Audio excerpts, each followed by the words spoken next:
Well, since my esteemed panelists are being very polite to each other and playing safe, let me stick out my neck and hope that they will follow up by sticking out their necks also. I stick out my neck and I'd say that the Shiv Sena will go with the BJP, whether it does well or not, because for the Shiv Sena, it will simply be a question of survival. Unless the numbers team up with the NCP, which are unlikely to happen, the Shiv Sena will go with the BJP. So I predict this time tomorrow, the BJP-Shiv Sena alliance will very much be back on track. Okay, now we've got breaking news with Anand. Anand, on that line. Well, the news is something that actually adds to your theory and challenges Ajoyda's theory that BJP is going to be Congress of the old, because even if they get an overwhelming majority, the BJP, sources tell us very clearly, will reach out to the Shiv Sena, try and reform the Mahayuti to run the government in Maharashtra. So that is what we are given to understand, that they will reach out to the Shiv Sena. Mind you, right at the center, even now they have not, Anand Gite was not pulled back. That option was kept open or not, like you propounded, and it challenges that theory that they want to go solo. In Maharashtra, they want to continue the alliance. They want to retain the Mahayuti or no? Well, absolutely. Well, Arnav, if I can just point out, if I can point out one problem, and this is related to Pankaja Munde's interview. It's very interesting because it's an open secret that the Munde family is close to the Sena. And there is no question that if the Sena is a factor and is required to form a government, it is going to play politics within this alliance. It's not going to be, it's going to be a messy alliance because the egos are huge. The Thackeray's have huge egos. So if anybody believes that it will be hunky-dory between these two parties, I think the BJP would like to avoid this. Yeah. And, because they're going to play politics. Yeah. So before we get now... At the end of the day, Arnav, it depends on the numbers. It depends on the gap that the BJP needs to make up the numbers to form the government. My question is, start putting the questions up behind me also. My second big question today is, are the projections that we are putting out in the exit polls, are they in line with the 2014 Lok Sabha Assembly leads or not? Are they in line with that? Ajay Bose? Yeah, absolutely. Are they exactly in line? Absolutely. They're exactly in line with that, because what we saw in the Lok Sabha polls was high polling. High polling. And the BJP being the main beneficiary. Continues even in September, Lok Sabha polls. You have been talking, I say. You don't come to the point. No. You come to the point. Don't go around. What I'm saying is, same trend, high polling, BJP being the main beneficiary. Same thing he is telling what I have mentioned. Same thing. The main situation continues. The BJP was leading in 132 assembly segments in the Lok Sabha polls. Yeah. The poll of polls, Aarti and Nirja, is projecting 143 for the BJP. But the BJP was an alliance. They were in alliance with the Shiv Sena. My broader question is, has the BJP been able to maintain the momentum cashing in on the Modi? In fact, it's done better. In fact, it's done better by breaking off from the alliance. It's got a larger canvas to play on, and they've capitalized on that canvas. 42 seats. So this takes me to my second question. But Arnav, before you go to the next question, one point only. One second. Take the question. Yeah. BJP is done well. What kind of business would the BJP do with a vanquished party? If I take the same assembly poll leads, and I'm asking this question here, the Shiv Sena won 101 assembly constituencies leads, right, Nirja? Yeah. In the Lok Sabha polls. The exit polls are saying they'll win some 60 to 65. So who miscalculated, Nirja? It is the party that Sunil Alagh vehemently it's the party which Mr. Sunil Alagh wants to see losing in Mumbai, which is the Shiv Sena. But the Shiv Sena miscalculated. Agreed? Nirja? Yeah. Well, Shiv Sena miscalculated or not, we'll see. But I think in a six-way split, I always say it's not a five-way. It's it's Congress, NCP, BJP, Shiv Sena, MNS, and BSP. Also, MNS is very small. limited. BSP also very small. But in a six-way split, party that is the single largest, which BJP is going to be from all accounts, will have advantage, because as I say, 25-26%. Therefore, you have the advantage in the number of seats you win. But I want to make another point here. About your hypothesis. Yeah. If the BJP does not take the Shiv Sena along, the nuisance value of the Sena in the opposition, along with MNS and NCP raising sons of soil issues, needling the BJP. Does the BJP care? So, no, it's not a question of being scared. This BJP, does this new BJP care? No. BJP will have the majority, it will call the shots, therefore it can afford to co-opt. I said that day before. I said if BJP gets even a majority on its own, I think Mr. Modi is going to ask Uddhav Thackeray to be part of the government and will offer ministerial posts to them. Then if Shiv Sena says no, Modi has the moral high ground. And if they say yes, they are part of it together, I will be very surprised when he won the majority. He won the majority in Lok Sabha. He will, just 1 second. I'll just finish. He won the majority in Lok Sabha, yet he offered Shiv Sena the positions. He didn't have to. I think he'll do the same. They were a pre-poll alliance. I agree. There is a big difference when you're a pre-poll ally and when you are we could be wrong. I would be very surprised if Mr. Modi doesn't offer this. Even if he gets 50%, it is not the way Mr. Modi will want to run. There's another parallel track. As the saying goes, keep your friends close. Yeah. In politics, always. Keep your enemies closer. Yeah, always. And without doubt. Without doubt. And Narendra Shiv Modi Sena is not an enemy at the also has moment. a Delhi formula in mind. He needs as much support as he can get in the Rajya Sabha. That's right. So if he keeps the Shiv Sena on their own side, on the other hand, on their own terms, the most important part is now they are the senior partner in the alliance and it's on their own terms. Then Shiv Sena is absolutely a better party to be on this side rather than on the opposite. The court of Samna. They're not enemies today. Can I pose a counter question here? Why should the Shiv Sena agree to the BJP's terms? To survive.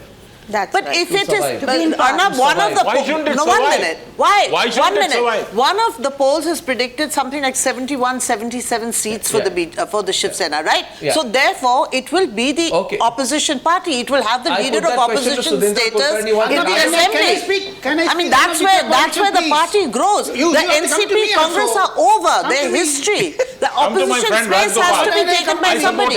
Who's going to take that opposition space? One second. We need Rajgopal's Arnab, in the wisdom of the BJP larger picture, Mr. Narendra Modi will not allow Shiv Sena to go out of his control because with 37 MPs of ADMK disgruntled with UPA, NDA, especially with Modi, Shiv Sena and ADMK alliance will be forming not in the winter session, but in the budget session possibility. Yeah, so he would not like that to be allowed. So the strategy... Instead, you can be opposition, in center you can't be government. Therefore, Shiv Sena cannot adopt two strategies. You see, therefore, by the way, Sudhindra Kulkarni, Clyde Castro, sorry to keep you waiting, just coming to you. Vinod Mehta, therefore, is the strategy of Mr. Modi overall. And the BJP strategy first, weaken your opponent and then shake hands with him. See, Arnab, there are two scenarios. This can happen with Jayalalitha. One scenario is that the BJP needs the Shiv Sena and therefore they form an alliance. Yeah.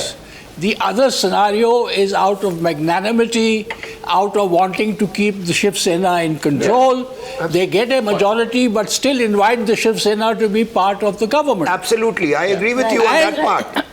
But the terms of trade, the terms of trade in the second scenario will be very different from the terms of trade in the first scenario. Sudhindra Kulkarni and Clyde Castro. Clyde Castro first and then Sudhindra Kulkarni. Mr. Castro, it must be intriguing and frustrating for you also that in none of the discussions on government formation anyone ever mentions the NCP anymore.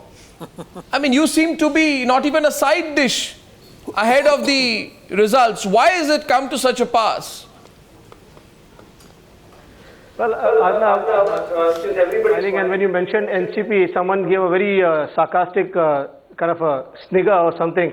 But since everybody's smiling, let me tell you, I was just thinking whether to call you Captain Kirk or maybe, because you've got a set that looks like Starship Enterprise, or whether to call you David Copperfield because you're just doing abracadabra and your journalists just keep appearing and going. So having said that, I mean, you asked me this question, somebody, I think Mr. Ajay just mentioned saying that, NCP is going to be history. I think, it's not very nice for someone to be so self-righteous and say, a party could be history. NCP. It's all good to be in the studio and exhibit your impeccable oratory skills and talk about all this. But the grassroots level, the ground level is completely different.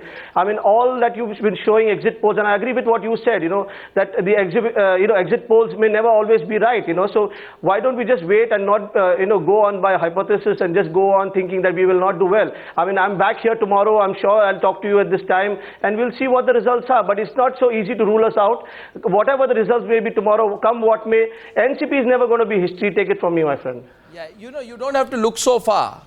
You don't have to talk about David Copperfield or what was the other one you're saying? Star Trek and all that. You see, the real story that we want... No, 1 second. No. Since you gave me a nice aside, let me give you one back.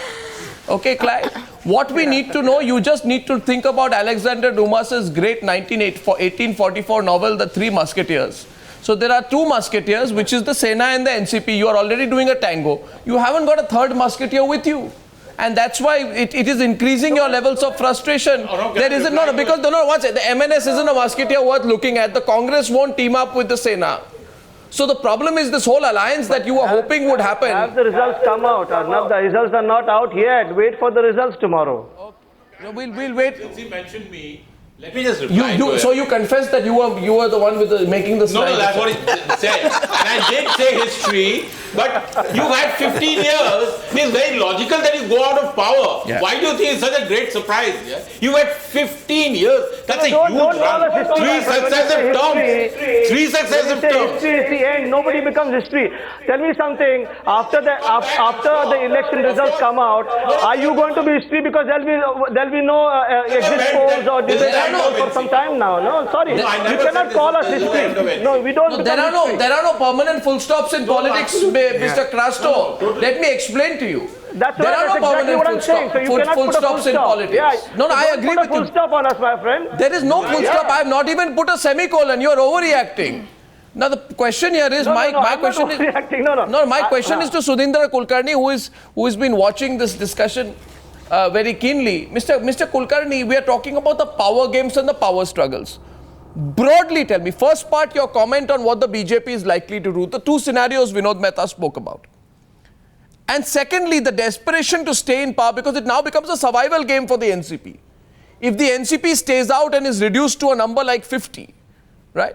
Or if the Sena stays out and is reduced to a number like 50 or 60, they will wonder whether they will be there in politics 5 or 6 years from now with a very resurgent BJP. So what is going to be at the back of their mind when the numbers come out? And what are you hearing? What's going on behind the scenes, Mr. Kulkarni? On the day before, one thing can be predicted. Maharashtra is on the brink of a major political change. There will be change of governance tomorrow, and it will be a BJP-led government. Whether the BJP gets a majority on its own or comes close to the majority mark but falls short and has to depend on support of some ally or the other, that will be clear tomorrow. But it will be a BJP-led government. It's very likely that the BJP, even if it gets majority, would have the Shiv Sena as an ally because it has nothing to lose. But the equation, and this also is a part of the big political change in Maharashtra, the equation between the BJP and the Shiv Sena is going to change. For 25 years, Shiv Sena was the senior partner, the Bada Bhai, and the BJP was the junior partner. Now there's going to be a role reversal. The Shiv Sena has to fall in line. And this again brings about a big change in both the political and hopefully even the social environment in Mumbai and Maharashtra. Coming to the NCP, NCP may not become history. No political party, even if it gets a drubbing, becomes completely, goes out of business. But, if the Congress getting a drubbing, the NCP coming third or fourth, the Congress Parivar, you see the Congress has split into so many parties. The Congress Parivar will feel a compulsion somehow to regroup. That is likely to happen in the months to come. A Congress Parivar? What is this Congress? I think it's gone too long back. Where's the Congress Parivar beyond the Gandhi family? You see, NCP, what is NCP? It's part of the Congress. I'm sure they don't feel sentimentally attached to 24 Akbar Road, Mr. Craig. But those are... See, if a party is down and out, the Congress will have to rethink. The Congress will have to rethink.